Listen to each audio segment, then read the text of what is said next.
О чем эта история? О том, когда мужа почти полгода нет дома. Думала, что долгое время смогу справляться сама. До определенного момента да. Но поняла, что все, я устала. Любимый, приезжай. Твой путь познания себя уже завершен. И мой милый приехал домой. И это, конечно, по-другому.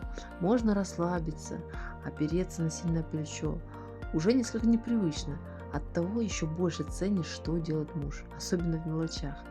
Цените друг друга. Когда муж дома, гля, какая красота. Кто так косит? Кто так не косит круто?